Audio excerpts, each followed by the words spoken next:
no final, se alguém quiser. Então, tá, vou botar gravar nossa aula de hoje, né, sobre o Bom Crioulo, do Adolfo Caminha. E depois, no final, aí a gente para a gravação, eu posso ficar mais 10, 15 minutos, um tempo que for preciso. Se alguém tiver ainda alguma dúvida quanto ao andamento do trabalho, alguma sugestão de bibliografia que queira, alguma consulta sobre um andamento, eu li tal texto, vale a pena, não? Eu fico sempre à vontade. E eu confesso para vocês, eu prefiro essa orientação que a gente faz depois da aula, do encontro, porque é mais fácil de se organizar, porque as demandas que chegam por WhatsApp meu têm sido tantas e tão diversas, eu ando tão devagar, que às vezes eu não dou conta. Eu tenho tentado, mas muitas vezes eu não tenho dado conta. Então, se tivesse consulta ou no dia 15, terça-feira da semana que vem, que eu vou abrir a sala, ou final das aulas, qualquer aula, final de qualquer aula.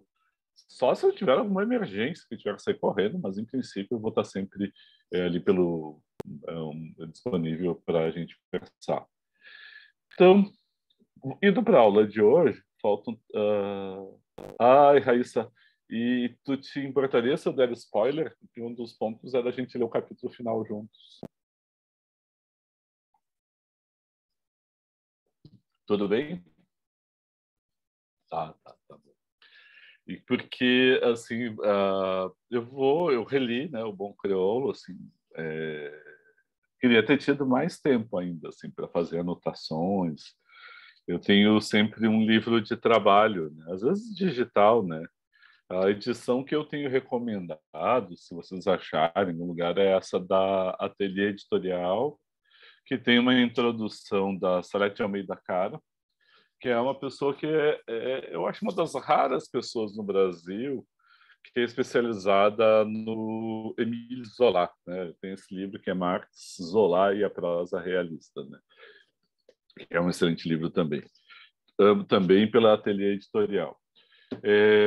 Então, assim, eu fui relendo, fui marcando, fui anotando outras coisas que eu não tinha percebido. Eu vou usar, ainda assim, a estrutura que eu tinha preparado antes e vou expor agora, vou compartilhar com vocês a tela, para que a gente vá vendo juntos, né?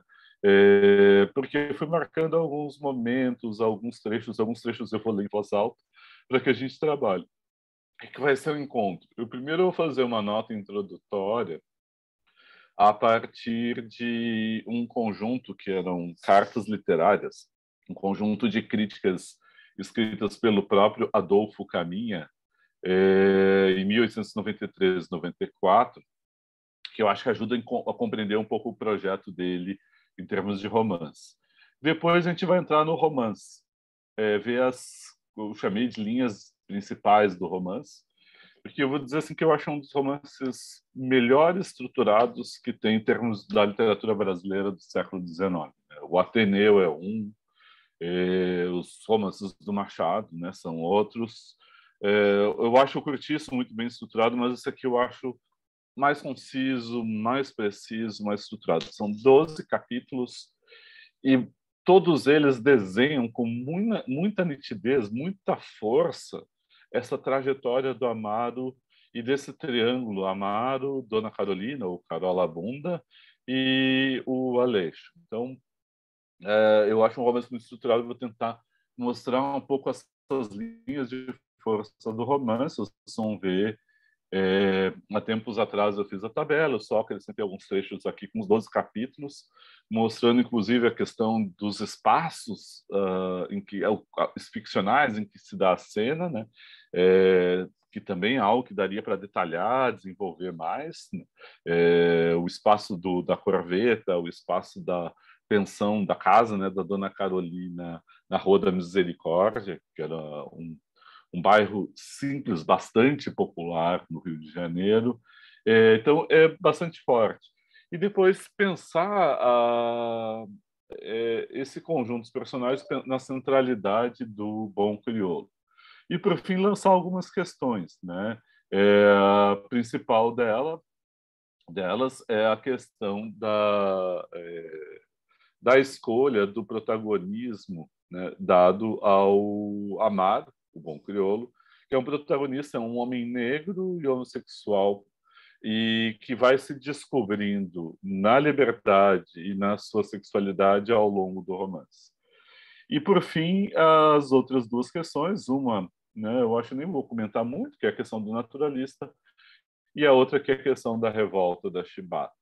A revolta da Chibata é em 1910, então é posterior, mas eu acho que esse romance ele toca numa as relações, né, de trabalho dentro da Marinha neste momento, elas são relações de permanência da violência, ainda da escravidão, no ambiente pós-escravocrata. Então, ele antecipa aquilo que vai ser o mote, aquele mote que leva à revolta da Chibata, né? O Almirante Negro, nas águas da Guanabara, o Almirante Negro, né? Tem uma música que é cantada pela Elis Regina, do João Bosco, e, e essa figura, então, tá como que assim já está em germe, está lançada ali. Enfim, então agora eu vou começar a compartilhar com vocês para que a gente aí possa ir vendo passo a passo esses itens que eu apresentei, né, que a gente vai trabalhar agora daqui para frente. Então, vai ser nosso agora o material da 8ª aula. Vocês viram que cada aula organiza um pouquinho diferente, a estrutura do documento, né? Eu só vou botar aqui o... Agora eu aprendi a deixar a tela compartilhada e tendo um ladinho aqui o bate-papo para a gente, caso vocês tenham alguma dúvida, mandem pelo comentário aqui, que eu vou trabalhando, a gente vai trabalhando juntos. Tá. Então, começando, né? Qual é a nota introdutória, né? Então, essa crítica que ele publica tem dois comentários. Vou pegar 2 textos críticos que ele lança, todos eles são interessantes, mas eu quero me focar em 2. Um que ele fala de um romance chamado Lourdes, do Émile Zola, que é um romance, né, Nossa Senhora de Lourdes. Imagino que vários conheçam da Nossa Senhora de Lourdes, né, dos segredos, da aparição. Eu não estou muito informado, eu fui retomar isso, apesar de ser de uma família religiosa, não estou muito informado na história de Lourdes, mas é um lugar de peregrinação, mas naquela região perto de Toulouse, é um lugar de peregrinação forte em busca de milagres, de cura, né, de soluções para a vida. E o Zola fez um livro em 5 partes, um longo texto, em que ele conta a viagem, e aí ele vai vendo os peregrinos, o acompanhamento, né, de um hospital em Lourdes, as procissões e depois o retorno. E tem uma das cenas impactantes que o Adolfo Caminha nos mostra, né, que é bastante impactante, né, que é uma cena em que um frade diz que vai ressuscitar um morto. Não dá certo, enfim. Mas é um livro que provocou um certo escândalo. Eu não sabia, foi através da crítica do Adolfo Caminha que eu descobri que o Zola ele foi excomungado pela igreja. Eu nem sabia que ainda existia, né? Os livros dele estão no index como livros proibidos, né? Não recomendados aos fiéis, aos católicos, enfim. Então, tem uma série de marcações aí.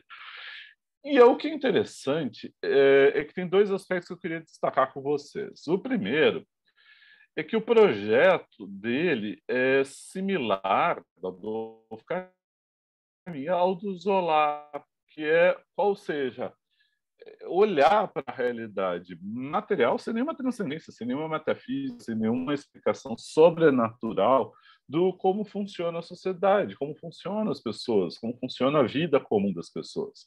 Então, o foco dele é esse, é atentar para a realidade, para desvelar a verdade, eu vou botar entre aspas, hoje a gente não consegue dizer isso de modo tão tranquilo, através da ficção. Então, o que ele está buscando? São determinações naturais, corpo, hereditariedade, meio que definem as condições em que o indivíduo vai sair. É interessante ver, nos anos 70, a gente tem aqui Adolfo Caminha, a gente tem o Aloysio Azevedo ainda escrevendo, né? Tem o Cortiça dos anos 90. É, a gente tem o Júlio Ribeiro, antes a gente teve o Aloysio Azevedo, tem uma polêmica em torno do Eça de Queiroz em 78, que envolve Machado de Assis. Tem o movimento do Cassino em Portugal, que repercutiu no Brasil também.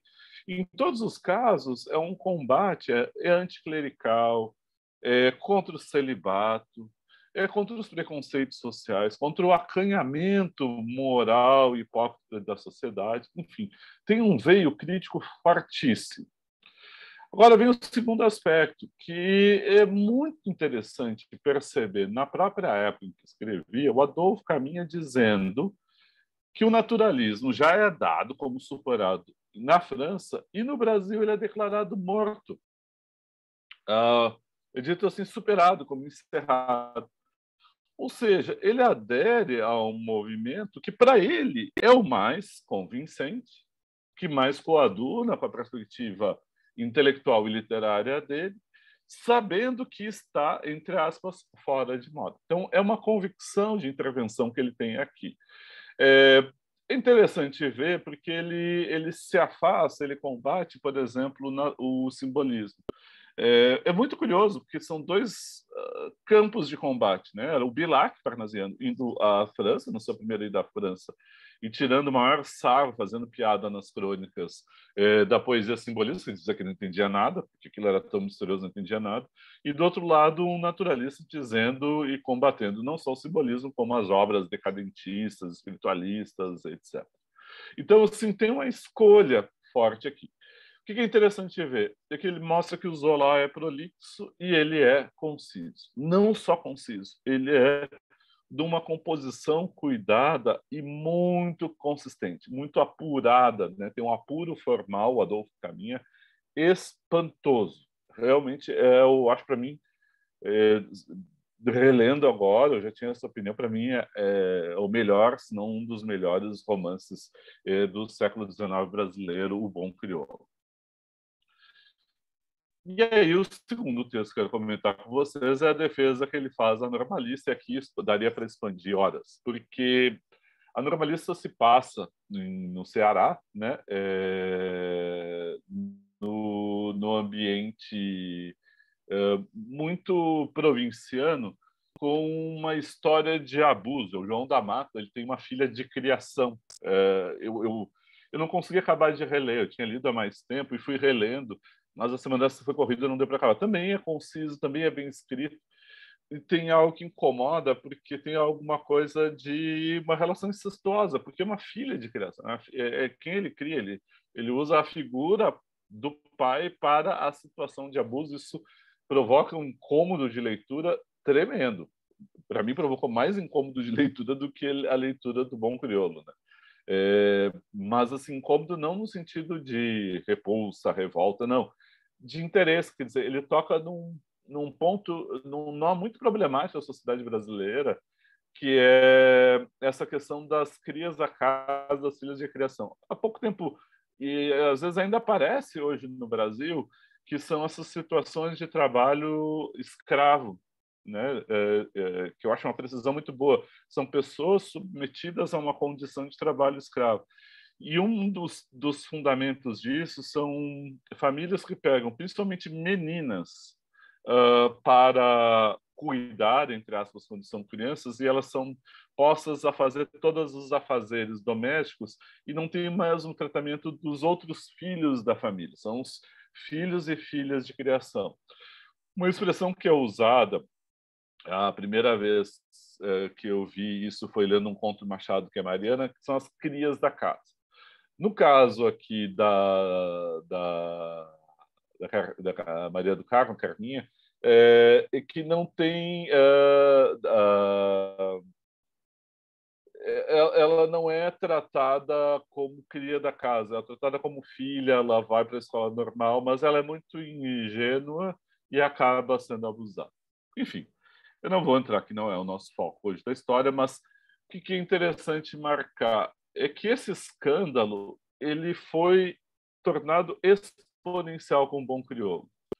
E aí tem algumas coisas dá para marcar a questão, principalmente, que foi lançada, a questão de ser, e até hoje, né, marcado como o primeiro romance que traz uma relação homoerótica, né, homossexual, para o centro da cena. A gente tinha a relação, né, Leonie e Pombinha, mas ela era entre duas mulheres, e isso parece que atenua, curiosamente, e ela ficava uma das cenas do curtiço. Mas aqui é o centro da relação, um triângulo amoroso entre Amaro, Aleixo e depois Carolina, a Dona Carolina, né, ou a Carola Bunda. Vou fazer só parênteses aqui, tem algo sempre de um humor quase inevitável, né? Quando a gente passa a chamar pelo apelido, pela alcunha, né? No caso, Carola Bunda, porque chamar Dona Carolina dá seriedade, Dona Carolina, a senhora. Quando chama de Carola Bunda, aí já é outro tratamento, né? E a Dona Carolina tem um tanto essa ambivalência que é interessante, né? De se observar. Fecha parênteses. Então, tem a primeira coisa do escândalo. O segundo escândalo, que eu acho que fica muito latente, dá para ver nos textos críticos, é o fato de ser a escolha que fez o Adolfo Caminha. O Adolfo Caminha, só lembrando, né, ele morreu bastante jovem, 30 anos, né, 67, 97, e ele foi da Marinha, então ele conhecia a Marinha por dentro. Então, sendo da Marinha por dentro, ele conhecia, por exemplo, e se posicionava contra, como oficial, o costume que foi posto de castigar com a chibata. Então, ele era contrário a isso, em grau, gênero e número. Pois bem, qual é a marcação que a gente tem aqui? Tem a submissão de um marinheiro, de um grumete jovem, rapaz, loiro, de olhos azuis, que vinha de Santa Catarina, provavelmente de origem açoriana, e ele se submete numa relação, ele fica na posição, vou botar entre aspas, feminilizada, e quem toma iniciativa e controla a relação, o bom crioulo, ou o amado. Então, a submissão sexual e a submissão de um branco a um negro. Isso provocou escândalo tremendo na época. E esse escândalo ele continua repercutindo. O livro só vai ter uma segunda edição nos anos 30, que será recolhido no Estado Novo, porque o livro foi acusado, e sempre que eu leio isso, eu caio, queixo, bate e volta, pasmo, e foi acusado de comunista. O Bom Crioulo, romance Adolfo Caminha, foi acusado de um romance comunista. E ele só vai ter outras edições muito mais tarde, ele só vai ser reabilitado muito recentemente, em função, inclusive, por ter sido o primeiro romance que traz uma relação homossexual para primeiro plano. Em Professor, todo caso, diga. desculpa de interromper. Eu só queria. Esse daí que o senhor falou sobre ser acusado de comunismo, sabe? Eu achei um negócio muito engraçado. E o Bom Crioulo, eu tô apaixonada pelo Caminho. Mas assim, o Bom Crioulo, eu creio muito que ele pode ser interpretado de tipo muitas formas, sabe? Tu pode olhar para o livro de muitas formas. E tipo, e assim, tu pode ver uma pureza, assim, talvez o sentimento que o Amaro começou a criar pelo Aleixo, né? Tipo, uma coisa muito inocentezinha, sabe? Que nem ele sabia. Tu pode ver a delicadeza de como o Adolfo conta, sabe? Como que a minha conta tudo isso. E também tu pode ver a problemática depois, sabe? Então, tipo, eu acho que esse livro, eu acredito que seja um livro que te deixa de 8 a 80, sabe? Que ele é tipo, ou se tu pensar de um lado, tu fica muito puto, ou se tu pensar do outro, tu se sente compadecido, sabe? E eu gostei muito disso. É, tocou num ponto que eu acho muito bom, que tem a polêmica. E essa polêmica envolve o romance, e eu acho importante olhar, né, essa questão que tu falou, né, do 880, atentar esses pontos. Agora, e esse outro ponto trouxe da complexidade, né? Uma categoria que eu acho que seria muito importante, eu não vou usar aqui, mas eu deixei assim, só referir assim deixei ali para marcar, para lembrar e passar, que é a categoria da interseccionalidade, quer dizer, para tentar a intersecção mesmo de diferentes fatores aqui. A gente vai ver o fator, né, da sexualidade, e da performance de gênero, etc, etc. A gente tem o fator das classes sociais, que está muito marcado no navio. Tem a questão racial, tem as questões patriarcais. Então, todos os fatores eles estão interligados na composição dos personagens. É um romance extremamente complexo e, ao mesmo tempo, narrado de modo simples. Isso usou a expressão da delicadeza, é uma das formas com que o Adolfo Caminha se defende. Ele ainda não tinha publicado O Bom Crioulo, e se defende quanto à publicação do Normalista. Ele diz: eu não uso nenhuma palavra de baixo calão, eu não sou indecente, eu não sou pornográfico.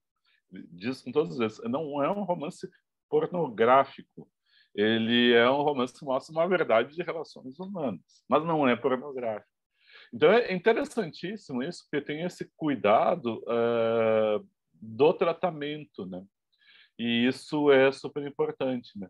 E aí agora, já pegando o mote, né, que a Andrea trouxe, assim, que eu acho que é bastante importante, que é essa trajetória do Amaro, né? Porque assim, eu vou pegar duas aberturas diferentes, o capítulo 1 e o 2. O capítulo 1 como abertura do romance, né? A gente já comentou isso, né? Tem essa coisa do incipit romanesco, né? Que é essa abertura, essa primeira cena, esse primeiro movimento, né? Então, que eu vou ler com vocês. Porque a abertura, eu vou assim mostrar, deixa eu mostrar aqui o quadro que eu fiz para vocês.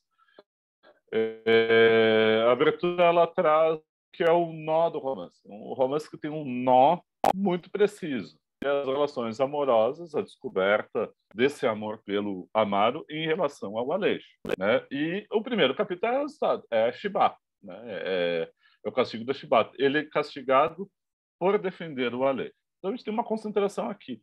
E o último capítulo é o fim de tudo, né? Eu quero pedir desculpa dar spoiler, mas é muito conciso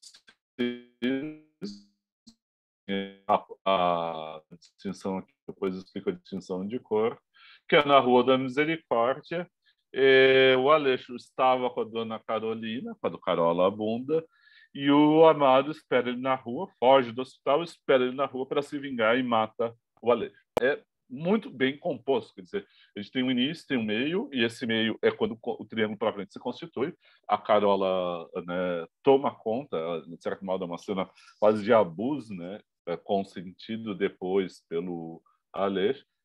Isso é importantíssimo destacar, né? Diga, Andrelli.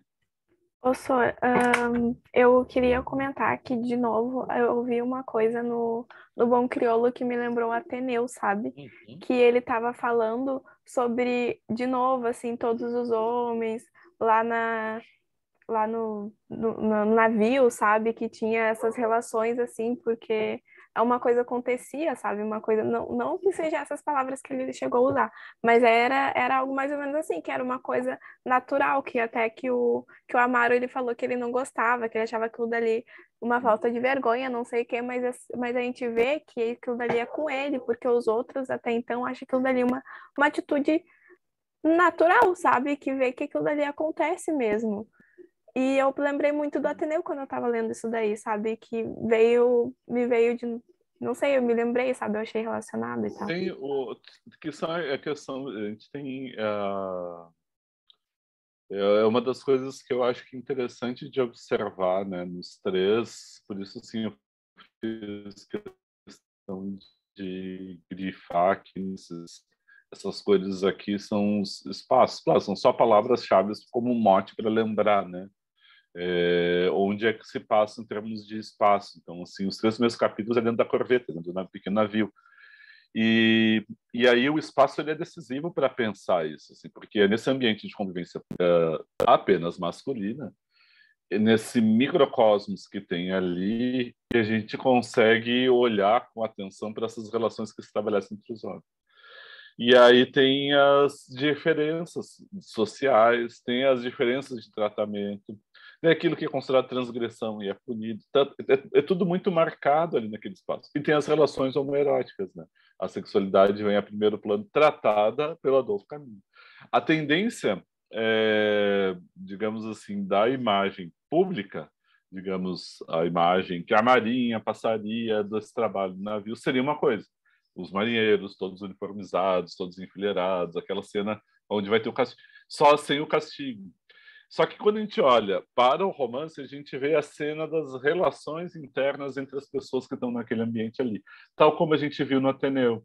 O Sérgio vendo de fora o Ateneu é uma imagem.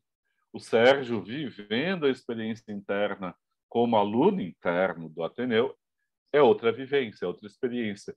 E o contraste ele é quase chocante. O que ele descobre? Ele descobre quase, tem um mote dado pelo professor Cláudio numa das suas palestras, em que ele diz que o que rege o avanço social, e é um princípio bem naturalista, fome e sexo, né?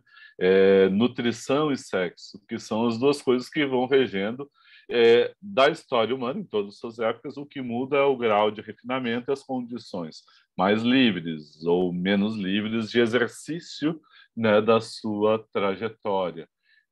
Então é interessante destacar isso em termos de marcação, porque a gente acaba vendo como essas obras elas conversam entre si, né? Elas estão no mesmo ambiente, né? Muito marcadamente, assim, em termos de trajetória. E é essa abertura que é a apresentação, que eu vou ler com você só um trechinho, ela traz algumas coisas importantes, né? Eu vou, assim, vejam a aproximação possível, né? Ele começa falando: a velha corveta, velha e gloriosa corveta, que pena, já nem sequer lembrava o mesmo navio de outrora, sugestivamente pitoresco, idealmente festivo, como uma galera de lenda, branca e leve no mar alto, grimpando o sereno corcovo das outras. Estava outra, muito outra. Reparem que ele vai mostrar a corveta olhando de longe. Ele não está falando de ninguém, por enquanto está falando só do barco singrando, só que ele está velho, a ponto de ele chamar de esquife agourento. É uma calmaria, não tem alteração nenhuma. Tem a primeira figura que aparece é a dos marinheiros aparecendo, mas a primeira figura única, singular, é a do tenente, que faz os cálculos de navegação.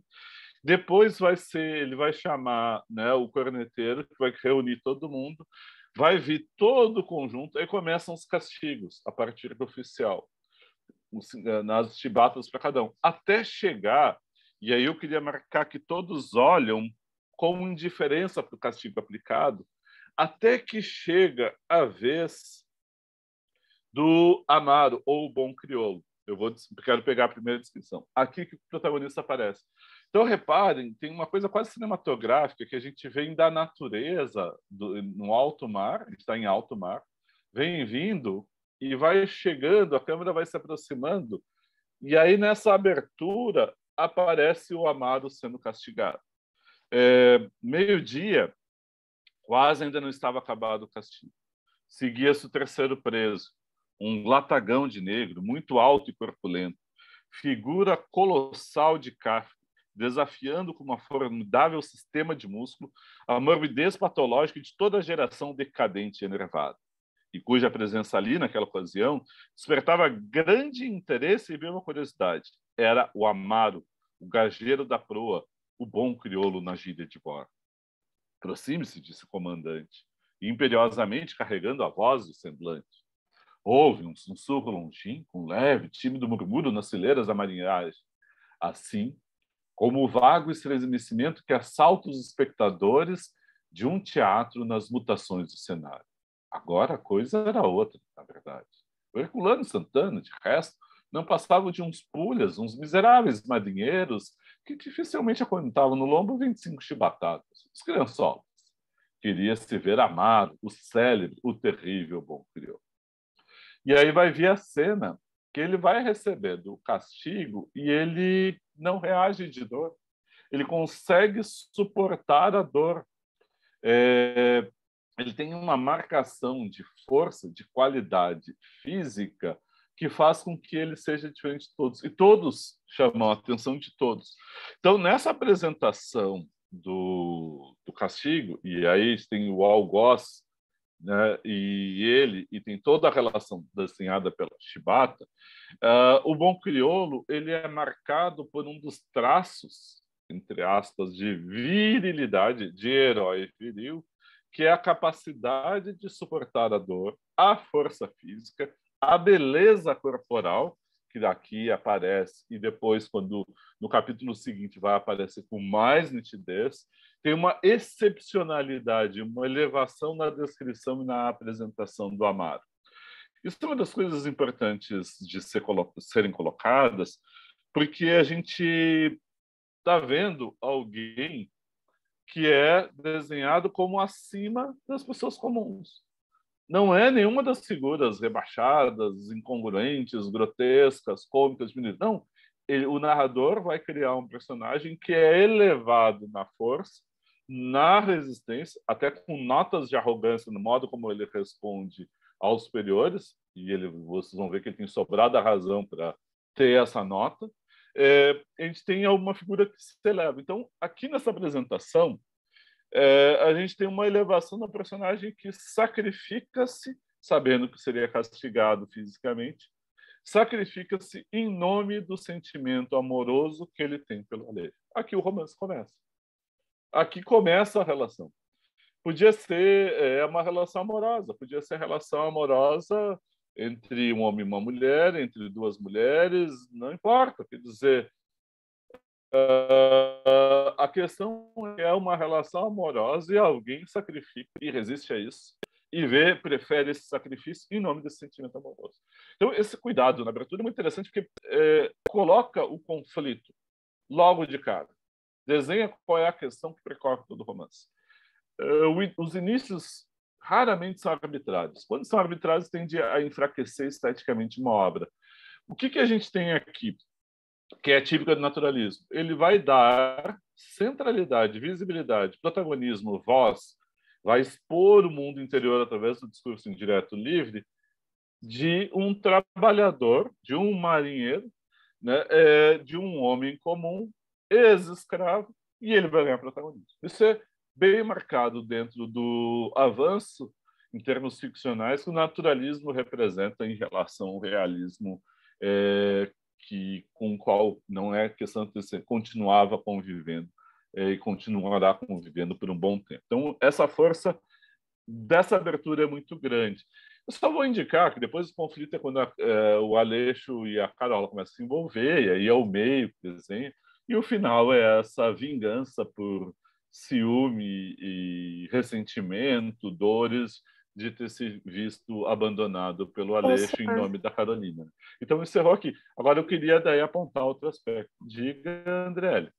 Eu de novo, Sor, olha só, sabe que eu tava, sabe um negócio que eu reparei, assim, durante a leitura, que para mim parecia muito que o Caminha estava dando indícios muito do final do livro, sabe? Porque eu tinha muita sensação de que quando o Amaro falou sobre morar. Onde é que era mesmo? Que ele falou sobre morar junto, que ele pagava tudo, sabe? No caso, ele estava confabulando com ele mesmo, ele estava pensando que pagaria aquilo, isso, aquilo. Quando isso realmente se concretizou, eu estava muito pensando, tipo, parecia muito que o Caminha estava dando indícios, porque eu pensei muito assim, eu falei, quer ver que o Aleixo vai se encantar pela cidade grande, vai conhecer uma moça que é natural e vai acabar muito com o coração do crioulo, sabe? Tem uma das coisas que é interessantes assim, de marcação, né? Agora tu falou da antecipação, que é o...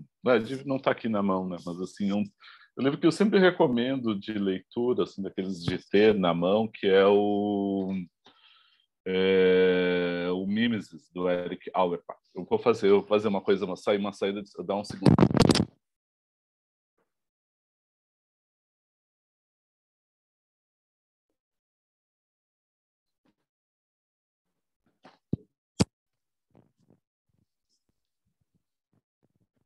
Eu vou aproveitar, eu quero mostrar o Auerbach, mas eu vou aproveitar que estava junto ali na estante, para quem está trabalhando o Machado, o Caso da Vara, Mariana, Pai contra Mãe, tem esse livro aqui do Eduardo de Assis Duarte, que é Machado de Assis Afrodescendente. Eu acho que essa edição ampliada, aumentada, e ele tem aquele site que é o Litero Afro. Mas o livro que eu quero agora recomendar para falar dessa questão da tragicidade é esse aqui, Mimesis, do Eric Auerbach, que agora é uma edição mais arrumada, essa edição velha aqui. Mas saiu uma edição melhorada agora. Por que é interessante trazer o Erich Auerbach.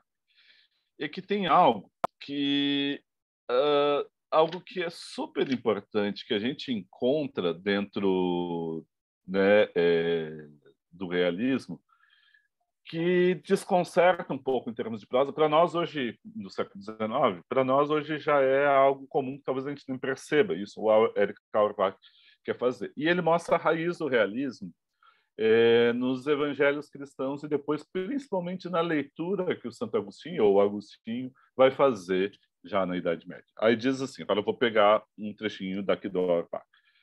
A cena da negação, quando Pedro, né, no Evangelho, ele 3 vezes ele renega, depois da prisão, Jesus, antes da crucificação, antes da Via Crucis e da crucificação, que renega 3 vezes, né, dizendo, não tem nada a ver com isso. E aí o Auerbach comenta sobre esta cena. Uma cena como a negação de Pedro não cabe em nenhum gênero antigo.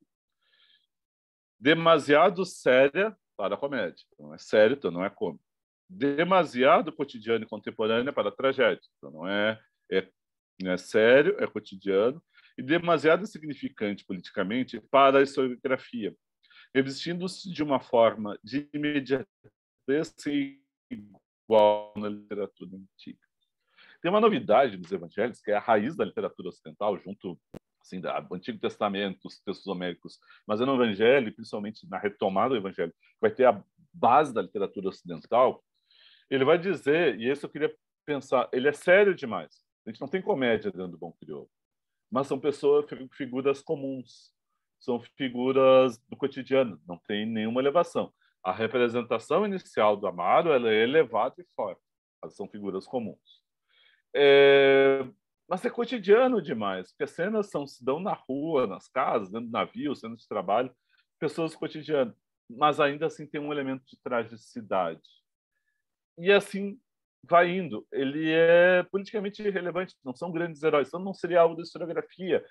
O que vai marcar a base do realismo é contar a história de pessoas comuns, cujo destino é construído por suas próprias ações no campo histórico, que é transformável, que é feito apenas por homens. É o universo secular, não é o universo sagrado. É o universo cotidiano, não é o universo dos grandes acontecimentos heróicos, etc.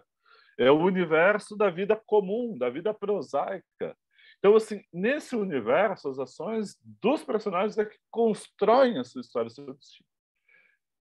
Nas releituras que eu vim fazendo naturalismo, mesmo que eles coloquem um impulso, né, das determinações que criam as condições de sobrevivência natural e que muitas vezes a gente não consegue superar, a questão do naturalismo é dar um passo crítico, tem um lado de combate nos naturalistas, que é de ver as constrições. Quais são as constrições? Aquilo que nos impede, nos restringe de realização de uma plenitude humana. Preconceitos, segundo eles, né? Preconceitos da ordem da religião, da ordem da moralidade hipócrita, situações de rebaixamento que passam pelo espaço em que mora, da moradia, do castigo físico, etc. Eles têm uma perspectiva crítica bastante acentuada, bastante aguda. Tem muita crítica ao naturalismo, mas tem essa marcação. E aí o que eles fazem? Eles acabam tocando, a gente está vendo isso assim, ó, mesmo no romance que não é definido como naturalista, que é o Ateneu, o Cortiço, o Bom Crioulo, a gente podia falar da Carmen, podia falar do Mulato, a gente podia falar, né, da Normalista, a gente podia ampliar o repertório. Eles estão tocando, e quando bem feito esteticamente, eles estão tocando em feridas abertas e vivas em termos de marcação social. E aí é como se levantasse o tapete, imagine assim o tapete, aquela aparência social, levanta o tapete e mostra aquilo que é a tensão. Então, assim, se o primeiro capítulo está mostrando essa tensão, as diferenças, porque a gente tem a diferença social muito marcada, a gente tem o preconceito racial também dado, tem a ideia da sexualidade, e aí o comandante, que tem preferência por rapazes, é aquele que vai fazer um discurso moralista em relação aos trabalhadores que eles não podem, a imoralidade. Um vai ser punido por estar se masturbando, né? Então, assim, tem uma ideia de transgressão, de patologia e crime condenável e punível que está aqui. E tem a questão da violência do castigo físico, né? Repare a questão do castigo físico, na comparação com Ateneu, o grande dito, né, do Aristarco é que ele não tem mais castigo físico lá. Tem um outro que é tão cruel, não é físico, mas é muito cruel, que é aquele tipo de exposição, né, no livro das notas, e aqui tem o livro, né, dos castigos. Lá no livro ele é exposto, o personagem é exposto perante todo o grupo e é humilhado, né, é cruel. Mas ele diz, modernamente não se aceita mais castigo físico. O que o Adolfo Caminha é contra castigo físico dentro da Marinha? E o que a gente tem, e não é gratuito, eu acho, o que a gente tem nesse romance, a gente tem, num ambiente pós-abolição, a gente está em 95, quando o livro é publicado, a gente tem a persistência do castigo pela chibata, um castigo físico que vinha da ordem do tempo da escravidão e que vai permanecer até 1910 com a revolta da chibata, que é a cidade do Rio de Janeiro é sitiada por uma revolta, né, dos marinheiros, e depois vão estar todos punidos. O João Cândido, para lembrar, é aqui do Rio Grande do Sul, de etc. Essa é uma outra história para um outro momento. Enfim, então está dado isso. Então, agora eu vou pegar o segundo ponto, que a gente tem uma marcação muito legal. Eu fiquei muito impressionado com a leitura do segundo capítulo. E o segundo capítulo, ele traz algo que, assim, fui fazendo exercício, alguns eu consegui, outros não, que é achar um título. E os capítulos são 12 títulos, 12 capítulos apenas numerados. Uma espécie de título para cada capítulo. Então, primeiro eu daria como a chibata, até por esse interesse, essa força que é desse castigo físico, aquele ambiente dentro do bar. O segundo capítulo seria a liberdade. Assim, palavra abstrata mesmo, a liberdade. E aí eu vou ler a abertura do capítulo só para dar uma ideia. Depois eu recomendo, quem ainda não conseguiu ler, a força que tem isso. E a gente vai ver os ecos, né? Está aqui na tela também, aqui, né? O início aqui. Deixa eu ampliar um pouquinho aqui. Ainda estava longe, bem longe, a vitória do abolicionismo. Quando o bom crioulo, então simplesmente Amaro, veio, ninguém sabe de onde, metido em roupas de algodãozinho, trouxa no ombro, grande chapéu de palha na cabeça e alpercatas de couro cru. Menor, teria 18 anos. Ignorando as dificuldades por que passa todo homem de cor em um meio escravocrata e profundamente superficial como era a corte. Ingênuo e resoluto, abalou sem ao menos pensar nas consequências da fuga. Nesse tempo, o negro fugido aterrava as populações de um modo fantástico. Dava-se caça ao escravo como aos animais, de espora e garrucha, mato adentro, saltando precipícios, atravessando rios a nado, galgando montanhas, logo que o fato era denunciado. Aqui del Rei enchiam-se as florestas de tropel, saíam os tafetas pelo sertão num clamor estranho, medindo as pegadas, assolando cães, rompendo cafezais. Até fechavam-se as portas com medo. Jamais traziam na terceira página a figura, falha na leitura. Jornais traziam na terceira página a figura de um moleque em fuga, trouxa no ombro, por baixo um anúncio, quase sempre em tipo cheio, minucioso, explícito, com todos os detalhes indicando estatura, idade, lesões, vícios e outros característicos do fugitivo. Além disso, o proprietário gratificava generosamente a quem o prendesse. Conseguindo, porém, escapar da vigilância dos interessados, depois de curtir uma noite, a mais escura de sua vida, numa espécie de jaula com grades de ferro, Amado só temia regressar à fazenda, voltar a ser da escravidão. Estremeceu diante de um rio muito largo, muito calmo, onde havia barcos vogando em todos os sentidos. A vela, outros deitando fumaça, e lá em cima, beirando água, um morro alto em ponta, varando as nuvens como ele nunca tinha visto. Depois mandaram tirar a roupa do corpo, ficou até envergonhado, examinaram as costas, os peitos, virilhas e deram uma camisa azul de marinheiro.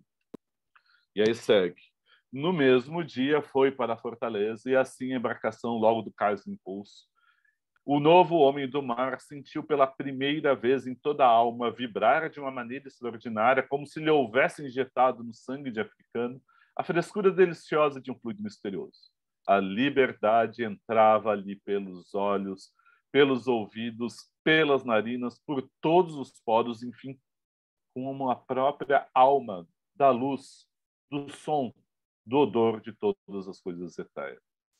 Aí ele olha para a natureza, tudo que em volta, a relação da natureza e o contraste com a história, ele é encantado, e depois diz, enfim, todo o conjunto da paisagem comunicava-lhe uma sensação tão forte de liberdade e vida que até vinha vontade de chorar, mas de chorar francamente, abertamente, na presença dos outros, como se estivesse enlouquecendo.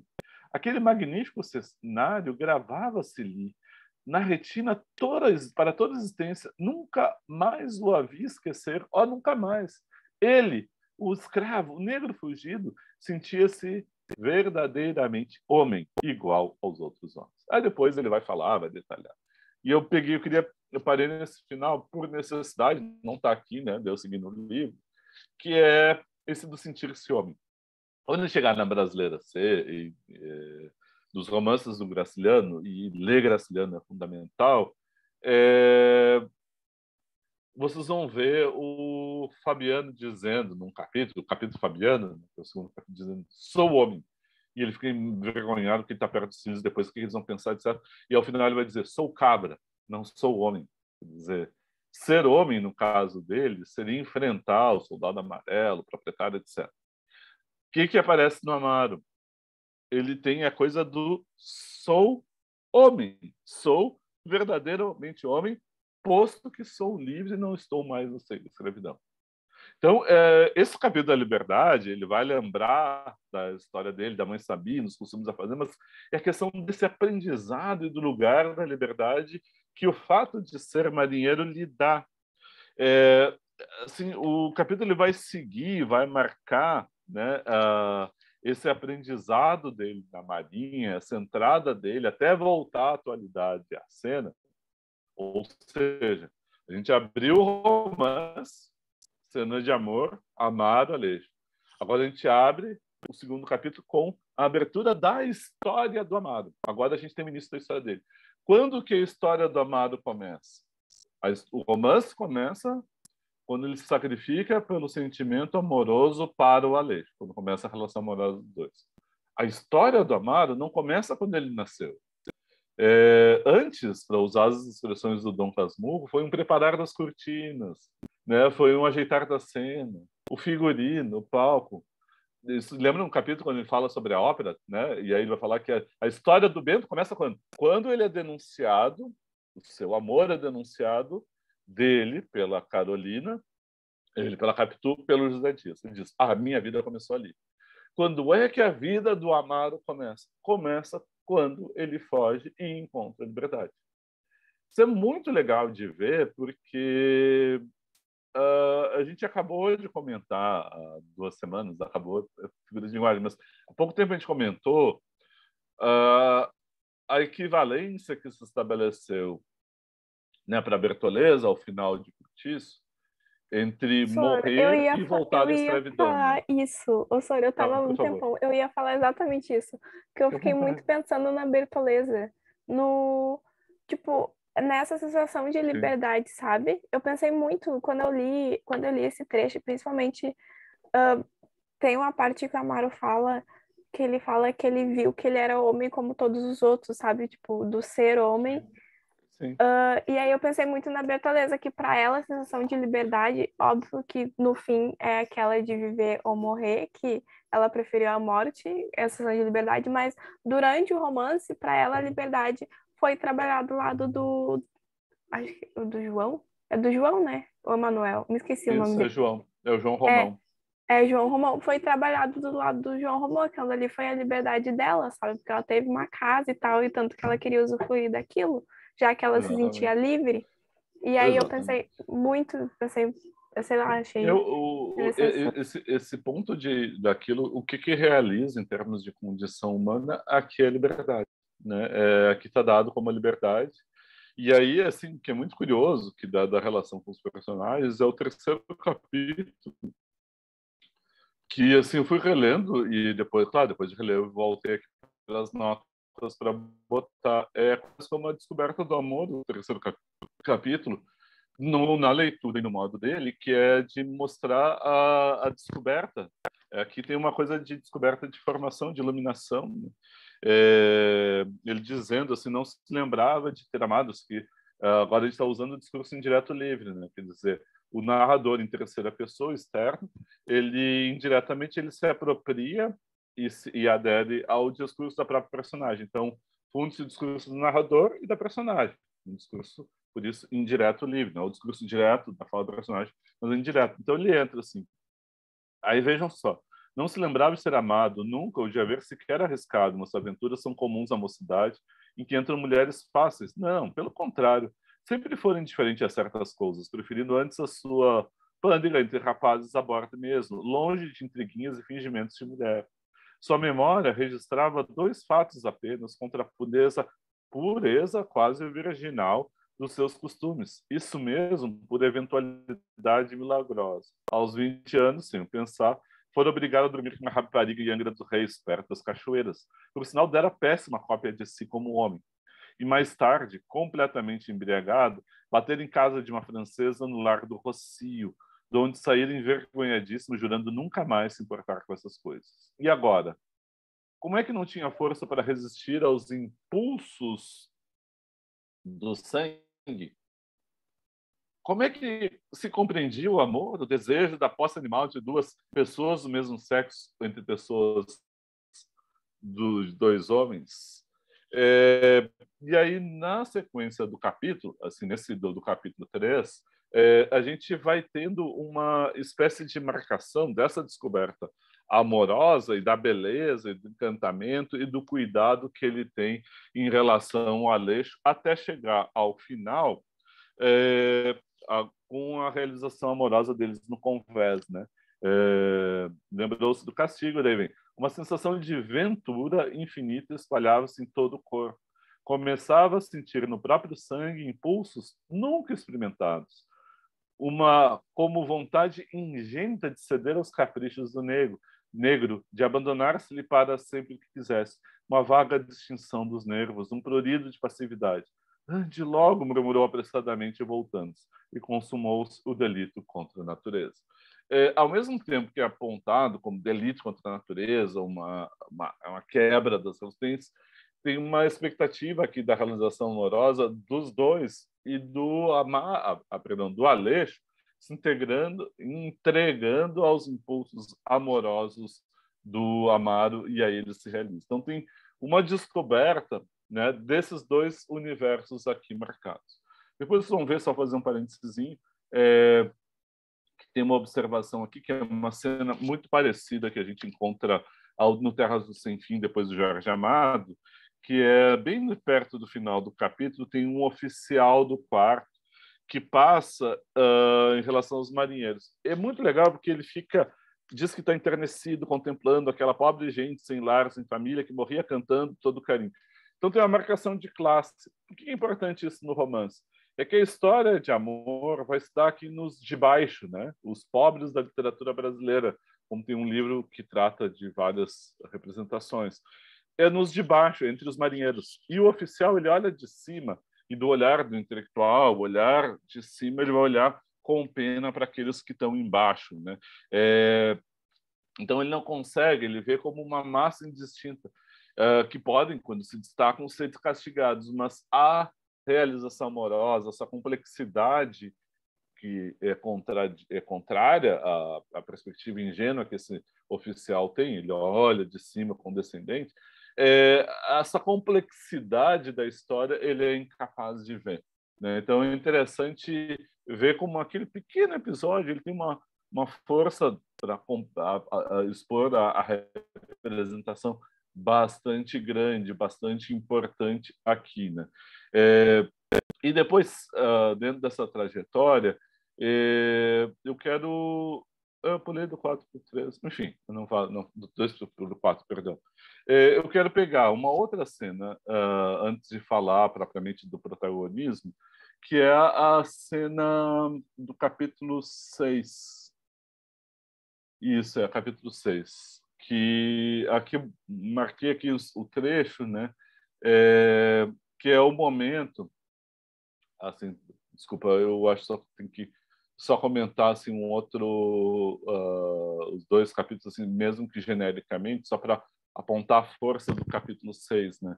Porque assim, na troca de ambiente, quando eles vão para o Rio de Janeiro e eles se estabelecem os dois, é quase uma paz do lar, que é o título de um conto do Balzac, é um título irônico, né? Porque tem uma espécie de equilíbrio, como se constituísse uma relação conjugal e uma relação familiar que incluía a dona Carolina, como se fosse uma relação estável. É uma relação que tem uma estabilidade que é dada, né? E aí depois vem os meses, né, de felicidade conjugal, que é uma expressão que está no próprio romance, né? Então, felicidade conjugal aqui dada, mesmo com insatisfação do Aleixo com algumas cenas, né? Eu marquei aqui apenas uma cena, que é essa do Uma Coisa de Gustavo Grumetti, os caprichos libertinos do outro. Que o bom crioulo não se contentava em possuí-lo a qualquer hora do dia, da noite, quando muito mais obrigava excessos, fazia-os de escravo uma mulher à toa. Aí tem uma série de expressões aqui que são importantes para depois a gente ver a relação do Aleixo com a Carola, né? O Aleixo já se desliga da Carola e, perdão, do Amaro, quando o Amaro é transferido de navio e as rotinas deles ficam diferentes, se quebram, se separam, né? E aí tem vários momentos em que o Amaro vai ficar embarcado e depois ele foge, volta para casa, ele vai entrar numa briga, ele é punido, ele apanha demais, já está enfraquecido, ele vai parar no hospital e aí se cria um afastamento do Amaro ali da Rua da Misericórdia, da casa de Dona Carolina, e esse envolvimento que começa no capítulo 6, ele se sedimenta. Eu quero ler com vocês só esse trecho aqui para mostrar o modo como o narrador chama, né, da mulher-homem, como se dá o início dessa relação. Já é final do capítulo, né? Deixa eu só marcar aqui. Vocês estão conseguindo ver? Dá para ler ali? Bateu à porta e começou a se despir depressa diante de Aleixo enquanto ele deixava-se estar imóvel, muito admirado para essa mulher-homem que o queria deflorar ali assim, torpemente como um animal. Anda, meu Toninho, desce-de também, aprende, contou a velha, anda que eu estou que nem uma brasa. Aleixo não tinha tempo de coordenar as ideias. Dona Carolina absorvia, transfigurava-lhe-se os olhos. Ela, de ordinário, tão meiga, tão comedida, tão escrupulosa mesmo, aparecia-lhe como um animal formidável, cheio de sensualidade, como uma vaca do campo extraordinariamente excitada, que se atira ao macho antes que ele prepare o bote. Era incrível aqui. A mulher só faltava urrar, e a sua admiração cresceu ainda mais quando ela, sacando fora a camisa, ensopada de suor, caiu nua no leito. Arquejante, segurando os seios moles como um estranho fulgor no olhar de basilisco. Mas Aleixo sabia, por bom crioulo, até onde chega a animalidade humana. E passando o primeiro momento de surpresa, sentiu também que era feito de carne e osso, como o negro e Dona Carolina. Valia a pena, de certo, uma noite como aquela. Tem vários comentários que a gente pode fazer aqui da crueza, né, da relação. Ele não vai entrar nos detalhes, Adolfo Caminha diretamente diz como autor que ele não é pornográfico. O que ele vai mostrar uma relação, a primeira relação sexual deles, depois vai ter outras, em que quem toma a iniciativa, quem controla as ações é a mulher, é a Dona Carolina. Tem vários detalhes aqui da descoberta dessa animalidade humana e esse amor realizado como desejo corporal sexual que está explícito aqui. E tem um detalhe que da outra vez, das outras vezes que eu li, não tinha batido, é que esse desejo, na sua caráter informe, na figura do Aleixo, você me interessei muito mais pela figura do Amaro, mas na figura do Aleixo, ele é indeterminado. É diferente, por exemplo, da figura do Amaro. O Amaro não sente desejo pelas mulheres. As duas vezes para ele foram desastrosas. Né? A primeira, ele até fez uma má figura, diz o narrador. Na segunda, ele foi embriagado, envergonhado, ele saiu e disse nunca mais. Ele prefere a relação amorosa e o desejo dele se encaminha pelo desejo por outros homens. A Dona Carolina é uma mulher, aí tem a história toda da Dona Carolina, não vou entrar aqui, mas ela se interessa por outros, por homens, é um desejo heterossexual pelos homens. E o Aleixo, ele tem um desejo difuso, ele se realiza com um e com outro, e compreende esse desejo de animalidade, desejo em um e outro. E com um e outro, na sua trajetória, ele vai se constituindo.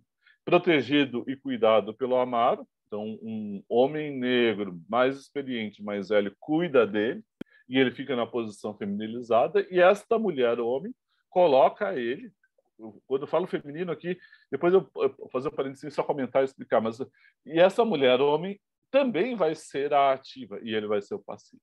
Eu estou falando aqui, tem uma distinção que eu acho super importante, né, entre sexo e o gênero como uma performance possível, né, que se estabiliza, que se coloca como um padrão. Às vezes a gente nem percebe, aparentemente natural como é para nós a vivência do desejo.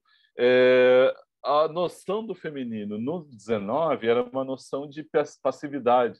Então, essa mulher-homem, ele vai obrigar a colocar esses dois substantivos juntos numa figura hermafrodita, que seria a Dona Carola, porque ela se comporta como um homem, mas ela se realiza sexualmente como uma mulher.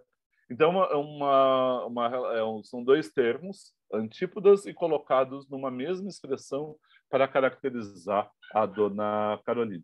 E mais, a expressão livre do desejo sexual para as mulheres era algo muito mal visto e condenado ainda no 19. De onde já se viu uma mulher buscar a realização do próprio prazer, etc. Então, tem outros níveis, né, na complexidade, como a Andréa antes havia falado, de compreensão, de complexidade que esse romance tem, inclusive se a gente atentar para essas outras personagens que vão se compondo aqui. Aí chegar ao capítulo final, depois eu vou deixar as anotações para vocês, né? E a gente para já para conversar. Porque o capítulo final é o capítulo que ele foge do hospital, né? Um dos elementos que eu não botei nem no arquivo. Não vou botar assim, que eu vou mandar como ele está agora, só como apoio de leitura, mas uma das coisas que eu marquei para uma futura leitura, releitura, é uma questão que percorre não só no Amaro, mas em outros momentos, que é a questão da fuga. A fuga de homens negros, mulheres negras, que fogem da escravidão em busca da liberdade. Essa questão da fuga ela é recorrente. E aqui dos romances ele tem um elemento organizador. A história do Amaro começa com uma fuga, né, quando ele se busca a liberdade, se constitui. Depois ele vai fugir em busca do sentimento amoroso para reencontrar o Aleixo. Ele depois vai brigar e vai ser punido. Ele vai fugir do hospital. Então, os momentos marcantes do romance eles são marcados por fuga do Aleixo, de alguma constrição que o impediria de seguir aonde ele quer, né? Então, tem algumas relações importantes aí, né? E o capítulo final, então, no capítulo final,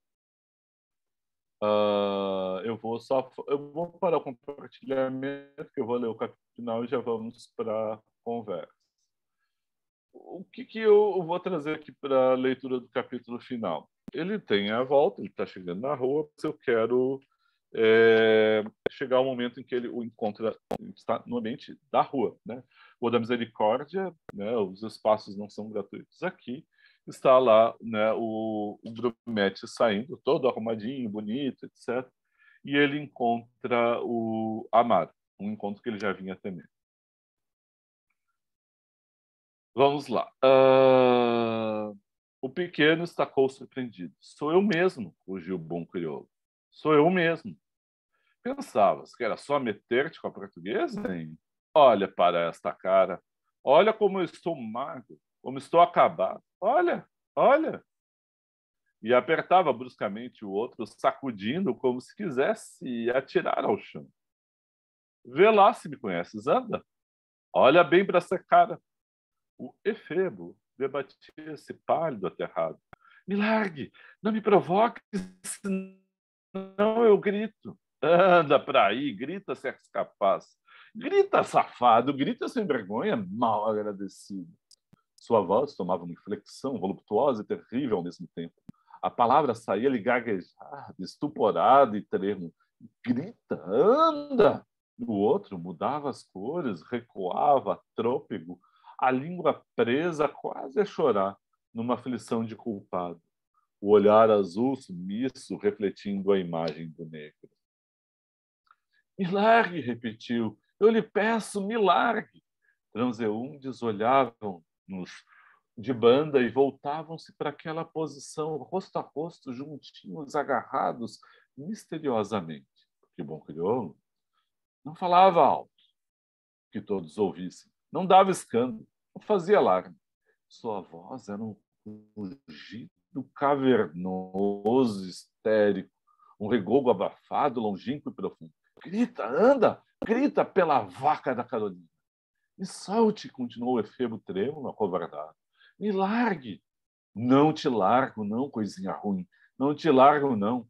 Bom crioulo, esse que está aqui não é o que tu pensas. Você não fez nada, me solte, que é tarde. Os olhos negros tinham uma expressão feroz e amargurada, muito rubros, cruzando-se às vezes num estrabismo nervoso de alucinar. Um sujeito parou de frente a olhá-los. Vieram depois outras pessoas, outros curiosos. Um marinheiro da capitania, um italiano carregado de flores, um guarda municipal, crianças, mulheres. Houve logo um fecha-fecha, um tumulto, um alvoroço, trilaram apitos, vozes gritavam, rolo, rolo! E a multidão crescia no meio da rua, procuravam um lugar, empurrando, abrindo caminho, precipitando-se, formando um grande círculo de gente ao redor dos dois marinheiros invisíveis. Os bondes paravam. Senhoras iam à janela, compondo os cabelos numa ânsia de novidade. Latiam cães. Um movimento cheio de rumores, uma balbúrdia. Circulavam boatos aterradores, notícias vagas, incompletas. Inventavam-se histórias de assassinato, de cabeça quebrada, de sangue. Cada olhar, cada fisionomia, uma interrogação. Chegavam soldados, marinheiros, policiais, fechavam-se portas com estrondos. Alguma coisa extraordinária tinha havido, porque de repente o povo recuou, abrindo passagem no atropelo. Abre, abre, diziam os soldados, erguendo o rifle. De cima das casas, mãos apontavam para baixo. E Dona Carolina, que também chegara à janela, com roseria, com barulho, viu, entre duas filas de curiosos, o grumete ensanguentado. Jesus, meu Deus! Uma nuvem escureceu a vista, correu-lhe um frio pelo corpo, e toda ela tremia horrorizada, branca e morta. Muitas vistas dirigiam-se para o sobradinho. Aleixo passava nos braços de dois marinheiros, levado como um fardo, o corpo mole, a cabeça pendida para trás, roxo, os olhos imóveis, a boca entreaberta. O azul escuro da camisa e a calça branca tinham grandes nódoas vermelhas. O pescoço estava envolvido num chumaço de panos, os braços caíam sem vida, inertes, bambos, numa frouxidão de membros mutilados. A rua enchia-se de gente pelas janelas, pelas portas, pelas calçadas. Era uma curiosidade tumultuosa e flagrante a saltar dos olhos. Um desejo irresistível de ver. Uma irresistível atração, uma ânsia. Ninguém se importava com o outro, o negro, que lá ia, rua abaixo, triste, desolado, entre as baionetas, à luz quente da manhã. Todos, porém, queriam ver cadáver, analisar o ferimento, meter a nariz na chave. Mas um carro rodou, todo lúgubre, todo fechado, E a onda de curiosos foi se espalhando, até cair tudo na monotonia habitual, o eterno vai e vem, vai e vem. Eu confesso, eu acho genial esse final, que assim, lendo e agora lendo em voz alta é bacana, a gente percebe as coisas de um modo diferente. Reparem, alguém comentou que é bastante cinematográfico, né? A gente tem um foco que recai no encontro dos dois e eles estão bem juntos, né? E ele vai xingando o outro, dizendo: tu acha que era só entrar com a portuguesa, estava dado, ingrato, etc. E aí, quando a cena do crime mesmo, crime de amor, não aparece. E daí começa abrir a câmera para a multidão, para os curiosos, e vai abrindo. E aí aparece, quando aparece o sobrado da Dona Carolina, inclusive aparecem pessoas que apontam para o sobrado. Então tem todo um jogo da aparição, que aí quando vai focar, né, no Aleixo, ele já é um corpo carregado, bambo, né, mole, carregado pelos outros. E aí quando foca no Amaro, reparem que já ele é só um outro, não tem nem mais nome, o negro que lá ia rua abaixo com as baionetas, porque todos queriam ver o cadáver. E quando o carro leva o cadáver para longe, o Amaro já foi para longe, vai assim uma onda de curiosos, vai se espalhando, espalhando até cair tudo na monotonia habitual, na indiferença. Acabado o crime, acabou o romance. Então, assim, o romance começa com ele sofrendo castigo, acaba com ele matando o Ale. Então, assim, é muito bem estruturado, é muito marcado. E a gente tem algo que é a curiosidade no primeiro momento e a indiferença no segundo momento. Então, essa construção, eu acho uma das construções mais bem acabadas, em termos estéticos mesmo, em termos de dar protagonista e de levantar, que vale a pena ver. Né? Eu vou deixar as outras questões para a gente ir debatendo aos poucos. Eu vou fechar com essa leitura do último capítulo. Né? Então, eu começar pela Ana Cristina, né, que levantou a mão aqui.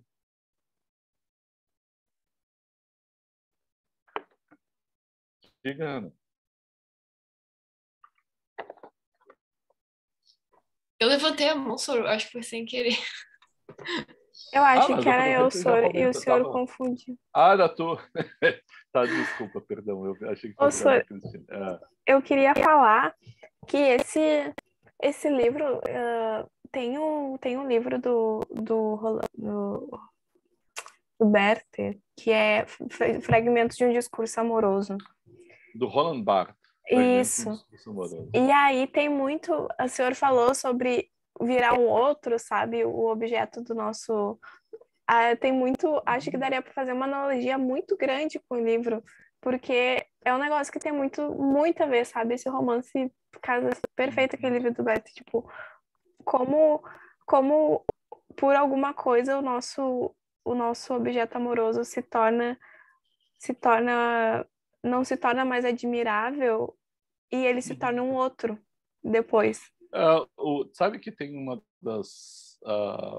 eu não tinha lembrado desse livro do Humberto Eco. Eu tinha lembrado, e comentar isso, se só um comentário oral não vai estar lá escrito, que a gente já vem falando do erotismo, né? A partir dos outros romances, né? Desde o Ateneu, o Curtiço, na poesia do Bilac, né? Aquelas sarças de fogo, né? Sarças de fogo, agora me confundi. Eu me confundo sempre, eu troco o título, aí eu já não sei mais se eu estou dizendo certo ou não. Que é aquela última sessão da poesia do Bilac, que são poesias eróticas, né? Abissos, a Satânia, aquele beijo eterno, que eu acho realmente o Manuel Bandeira tem razão, um grande poema, que tem algo dessa questão do erotismo está vinculado à busca, né, amorosa. Que ainda, né, voltando lá, é um diálogo que eu recomendo, eu sempre recomendo ler os diálogos platônicos, todos eles. Eles são muito mais acessíveis do que as nossas imagens da filosofia, que parece uma coisa tão distante, pode indicar. E no Banquete é um discurso sobre o amor. Né? O Banquete ou Simpósio, né? Tem as duas traduções, em que depois de o Agaton ganhar o concurso de tragédia, Eles se reuniram, comemoraram, mas eles beberam demais. E no dia seguinte eles decidiram que não iam beber, iam fazer discursos em homenagem ao amor. E cada um faz o seu discurso. Então, por exemplo, vai estar lá aquele episódio que depois é muito conhecido, quase virou autonomia, que era de que os seres eram andrógenos, né? Eles eram esféricos, tinham o sexo masculino e o sexo feminino juntos, eles eram homens e mulheres, eles eram hermafroditas, que é uma das simbologias da completude. E um raio separou. E aí Zeus separou porque eles queriam ser como deuses. E Zeus puniu, separando o corpo em dois. Só que ele teve pena, e aí fez com que os órgãos genitais, em vez de ficarem atrás, nas costas, eles fossem para frente. E dali para frente, essas metades rompidas em dois, eles buscavam sempre encontrar o outro para se sentir novamente completo e inteiro. Quando chega a vez do Sócrates fazer o discurso, dentro do diálogo platônico, né, a figura emblemática é o Sócrates diz que ele inventa uma fábula, um mitos, em que, né, quando houve a castração, né, de Cronos e surgiu Vênus, né, do esperma dele no mar, tinham duas figuras que surgiam, que era a figura do amor, do Eros, e a figura não, e recursos vinculados. Porque e aí teria esse impulso erótico em busca da beleza, que é da pobreza, que está sempre desvalido, mas sempre cheio de recursos para buscar. E aí ele vai explicar conceitualmente, né? O que se busca no amor? Se busca, e no movimento erótico, né, do Eros, assim, o que se busca? Esse movimento do desejo e do Eros é a busca da completude através do encontro com o outro. Quer dizer, eu busco o outro para me sentir completo. E, ou seja, cortado isso, eu me sinto mutilado. E aí uma das coisas que eu acho que o 19 aparece, tem uma dimensão do controle, né? Aquela coisa da era vitoriana inglesa, só para lembrar, né? A introdução da Salete Almeida Cara lembra isso, né? Que a homossexualidade era um crime na Inglaterra até 1950, né? Então, se aquilo que era vivido no ambiente restrito e privado viesse a público, os que tinham tido um envolvimento homoerótico, eles eram punidos, eles tinham o direito de escolher apenas entre duas alternativas, ou a prisão ou a castração química. Né? Qual é o filme que eu vi recente, assim, que era do Turing? Não vou me lembrar. Dr. Mas Alex Turner tem. É tem, né? o jogo da imitação, acho. Ai, que bom que tu lembrou, Andriele. Obrigado, que eu Ah, não é que eu me... sou Eu fã do tava... ator que faz, e aí você falou sobre castração química, eu lembrei da história e tal, que é bem... Eu Por isso, gosto. agora eu também lembrei da história agora, porque é importante ver que assim essa ideia da liberdade para viver, ter as escolhas sexuais, isso até hoje é um problema, né? Nessa onda de não é nem conservadorismo, nessa onda do neocarolismo, assim, né? Punitivo, assim, é muito violento, né? E aí, por isso, assim, essa questão que eu acho que cria uma espécie de camada, uma espécie de pátina sobre o romance, como é enfatizado o escândalo, e como é enfatizada a polêmica, se perde uma dimensão, esse que eu acho que agora no comentário, eu dei toda a volta para chegar ao comentário da Andriele, que esse é um romance, é uma história de amor, né? Vivida entre homens pobres, pessoas pobres, trabalhadores, de seu modo, do Rio de Janeiro, marinheiros, e vivido entre formas de realização de desejos mais diversas possíveis. Só que como tem uma língua, o escândalo, e tem uma linguagem do narrador que, no primeiro momento, usa termos que vêm do cientificismo, né? Como as marcas de patologia, né? Que ele vai indicando, isso fica um tanto obscurecido, né? Mas eu acho interessante trazer a primeiro plano isso.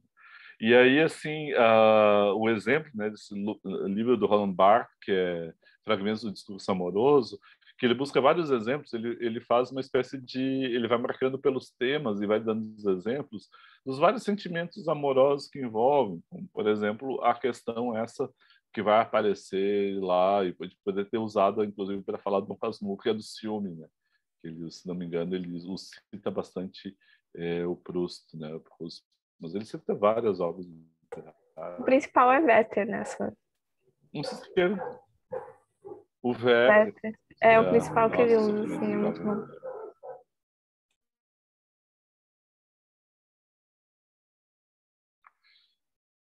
bom. De nada, Raíssa. Até a semana que vem, a gente volta a se encontrar. Não se querem comentar mais uma coisa? Eu vi que o sino está batendo aqui. Agora, hoje eu perdi completamente a noção da hora. Hoje, todas as vezes. Não sei se querem comentar mais alguma coisa. Eu tenho falado demais, eu tenho que deixar mais vocês falarem. Mais, assim, comentários, impressões de leitura. Quem que já tinha... Alguém já tinha lido antes o romance?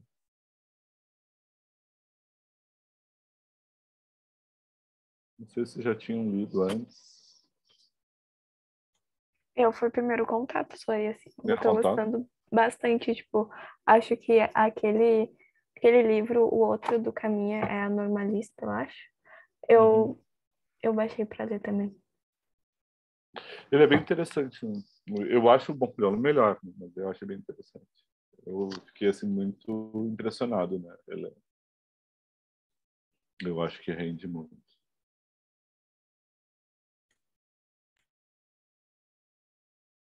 É isso, gente. Então, vou encerrar a gravação aqui, né? Interromper.